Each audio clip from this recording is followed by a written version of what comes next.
আজকে এক বান্ধবীর আবদারে বাড়িতেই বানিয়ে ফেললাম একদম রেস্টুরেন্ট স্টাইলে চিলি পর্ক। বেশ কিছুদিন ধরেই আবদার করেছিল কিছু বানিয়ে খাওয়ানোর জন্য। মোটামুটি এই উপকরণগুলোই লাগছে আজকের রান্নায়। বাজার থেকে ওই 500 গ্রাম মতো উইথ ফ্যাট উইথ বোন পর্কের মাংস নিয়ে এসে সবার আগে ফ্যাটগুলোকে আলাদা করে নিলাম ধুয়ে নেওয়ার পর। এরপর জিঞ্জার গার্লিক পেস্ট, নুন, টমেটো, ক্যাপসিকাম ও পেঁয়াজগুলোকে কুচি কুচি করে কেটে নিয়ে একটা বাটির মধ্যে রেখে একটা গোটা লেবুও কেটে রেখে দিলাম ওর সাথে।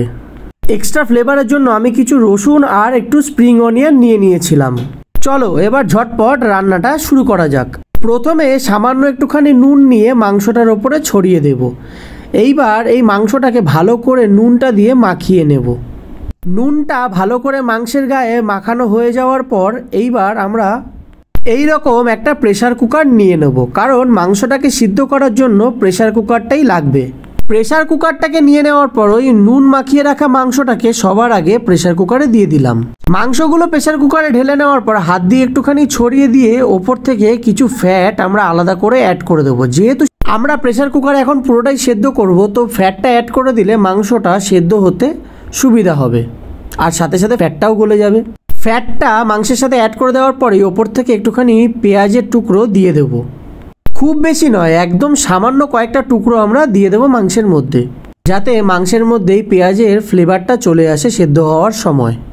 পেঁয়াজটা অ্যাড করেই একটা গোটা লেবুই নিয়েছিলাম আমি এই মাংসটার জন্য, তো সেই লেবুর রসটা ভালো করে চিপে মাংসের মধ্যে দিয়ে দিতে হবে। তোমরা চাইলে এখানে ভিনিগারও ইউজ করতে পারো, কিন্তু আমার মনে হলো লেবু দেওয়াটাই বেশি ভালো। লেবুর রস অথবা ভিনিগার দিয়ে মাংসটাকে ভালো করে একটুখানি প্রেসার কুকারের মধ্যেই নাড়িয়ে নিতে হবে। খুব বেশি না, হালকা করে একটুখানি নাড়িয়ে নেওয়ার পর ওপর থেকে জিঞ্জার গার্লিক পেস্ট দিয়ে দেব।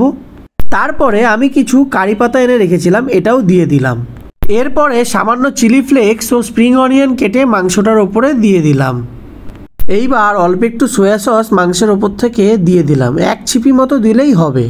সব কিছু মোটামুটি রেডি। এইবার ওপর থেকে জল দিয়ে দিলাম মাংসটা সেদ্ধ করার জন্য।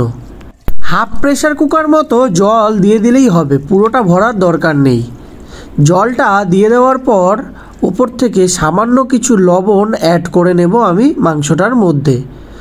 লবণটাকে অ্যাড করে নিয়েই প্রেসার কুকারের ঢাকনাটা আমরা আটকে এইবার নিয়ে যাব এটাকে গ্যাসের সামনে, কারণ এইবার প্রেসার কুকারটা বসিয়ে দেবো গ্যাসে। গ্যাসের সামনে এসেই সবার আগে গ্যাসটা জ্বালিয়ে নিলাম। এইবার প্রেসার কুকারটাকে বসিয়ে দেব মাংসটা সিদ্ধ হওয়ার জন্য। প্রথমে গ্যাসের ফ্লেমটা লো টু মিডিয়াম করে ফার্স্টে কিছুক্ষণ প্রেসার কুকারটাকে গরম করে নেব, তারপরে ফ্লেমটা বাড়িয়ে হাই করে দেব। 2000 years later. মোটামুটি আধ ঘন্টা 45 মিনিট রাখার পরে দেখবো এরকম সিটি পড়া শুরু হয়ে গেছে। আমি টোটাল 8টা সিটি দিয়েছিলাম মাংসটা সেদ্ধ হওয়ার জন্য প্রেসার কুকারে। যখন দেখবি এরকম একটানা সিটি পড়ছে ভাববে হয়ে গেছে। তারপরে গ্যাসটাকে নিভিয়ে কিছুক্ষণ প্রেসার কুকারটাকে রেখে দেবো ঠান্ডা হওয়ার জন্য। গ্যাস নেভানোর সাথে সাথেই প্রেসার কুকারটাকে খোলার চেষ্টা করবে না। প্রেসার কুকারটা ঠান্ডা হয়ে যাওয়ার পর আস্তে করে ঢাকনাটা খুলে দেখে নিলাম মাংসটা কতটা সেদ্ধ হয়েছে। দেখে তো মনে হচ্ছে মাংসটা সেদ্ধ হয়ে গেছে। দেখেছো, যেহেতু সেদ্ধ করার আগে আমি ফ্যাটটা দিয়েছিলাম তাই কতটা তেল ছেড়েছে ব্যাপারটা থেকে। এইবার একটা ঝাঁঝরি হাতার সাহায্যে মাংসগুলোকে এই জলটা থেকে তুলে একটা বাটির মধ্যে আমরা রেখে দেব। ভালো করে জলটা ঝরিয়ে নিতে হবে।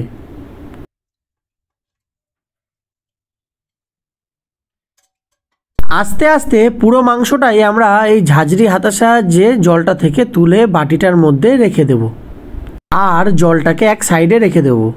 মাংসটা পুরোপুরিভাবে তুলে বাটিতে রেখে দেওয়ার পর ওদিকে গ্যাস ওভেনটা আমরা আরেকবার জ্বালিয়ে নেব। গ্যাস ওভেনটা জ্বালিয়ে একটা ননস্টিকি কড়াই আমরা গ্যাস ওভেনের ওপরে বসিয়ে তার মধ্যে সামান্য কিছু পরিমাণ সাদা তেল আমরা অ্যাড করে নেব কড়াইয়ের ওপরে। খুব বেশি তেল দেব না, কারণ পর্কের মাংস অলরেডি অনেক ফ্যাট থাকে। তারপরে তেলটা সামান্য গরম হয়ে যাওয়ার পরেই সবার আগে বাটিতে তুলে রাখা মাংসগুলো আবার ওই হাতার সাহায্যে দিয়ে দেব এই কড়াইটার মধ্যে। প্রথমে কিছুক্ষণ মাংসগুলোকে সাদা তেলে ভালো করে ফ্রাই করে নিতে হবে। সেদ্ধ করার আগে যেমন ফ্যাটগুলো সমেতই মাংসটা সেদ্ধ করেছিলাম, এখানেও কিন্তু ফ্রাই করার সময় ওই ফ্যাটগুলো সমেতই পুরো মাংসটাকে একটুখানি সাদা তেলে ফ্রাই করে নিতে হবে। কিছুক্ষণ ফ্রাই করে নেওয়ার পর আমি ফ্লেভারসের জন্য অল্প একটু রসুন কুচি মাংসটার মধ্যে দিয়ে দিলাম। মাংসর মধ্যে একটু এক্সট্রা রসুনের ফ্লেভারটা কিন্তু বেশ ভালোই লাগে আমার, সেই জন্যই এটা অ্যাড করেছিলাম। রসুনটা দিয়ে কিছুক্ষণ নাড়াচাড়া করে নেওয়ার পরে এবার পেঁয়াজ কুচিগুলো আমি ওপর থেকে দিয়ে দেব মাংসটার মধ্যে। পেঁয়াজের টুকরোগুলো দিয়ে ভালো করে মাংসটাকে একবার নাড়িয়ে নিতে হবে, যাতে ব্যাপারটা সবটা একসাথে ফ্রাই হয়ে যেতে পারে।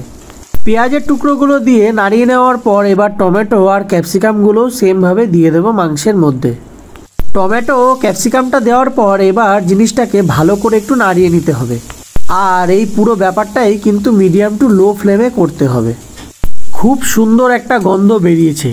এইবার ব্যাপারটাকে কিছুক্ষণ এরকমভাবে নাড়িয়ে নেওয়ার পর ওপর থেকে হালকা সয়া সস আমি অ্যাড করে দিলাম। আবারও সয়া সসটা দিয়ে কিছুক্ষণ ভালো করে কষিয়ে নেওয়ার পর এবার আমি অ্যাড করব সামান্য কিছু টমেটো কেচাপ। যেহেতু আমার কাছে ম্যাগির হট অ্যান্ড সুইট এই সসটা ছিল, তো এটাই আমি দিলাম। এটা দিলে খাবারের মধ্যে ঝাল ও মিষ্টির পরিমাণটা খুব ব্যালেন্স থাকে। টমেটো কেচাপ অ্যাড করার পরে আমি ওপর থেকে একটুখানি স্প্রিং অনিয়ন দিয়ে দিলাম ফ্লেভারের জন্য। অলমোস্ট আমাদের চিলি পর্ক রেডি হয়ে গেছে। আর কিছুক্ষণ এই স্প্রিং অনিয়ন দিয়ে ভালো করে কষিয়ে নেওয়ার পরেই কিন্তু রেডি হয়ে যাবে আমাদের রেস্টুরেন্ট স্টাইলে একদম চিলি পর্ক, ঘরোয়া পরিবেশের মধ্যেই। দেখতে পাচ্ছ কতটা ফ্যাট থেকে তেল ছেড়েছে, আমি কিন্তু সামান্য তেল দিয়েছিলাম।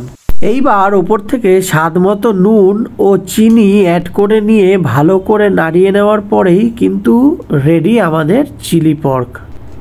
একদমই অল্প সময়ের মধ্যে বানিয়ে নেওয়া গেল রেস্টুরেন্ট স্টাইলের চিলি পর্ক। যদি কোনো ভুল ত্রুটি হয়ে থাকে তো তোমরা কমেন্টে আমাকে জানিও। গন্ধটাও বেরিয়েছে বেশ, আর দেখতেও লাগছে বেশ। এইবার পালা হলো ব্যাপারটা খেয়ে চেক করার যে কেমন খেতে হয়েছে। চাইলে তোমরাও বাড়িতে ট্রাই করে আমায় জানিও কেমন লাগলো। যদি রেসিপিটা ভালো লেগে থাকে তাহলে আমার চ্যানেলটাকে সাবস্ক্রাইব করে দিও, আর বন্ধুবান্ধবের সাথে ভিডিওটা শেয়ার করে দিও। দেখা হচ্ছে অন্য কোনো ভিডিওতে, ততক্ষণের জন্য টাটা।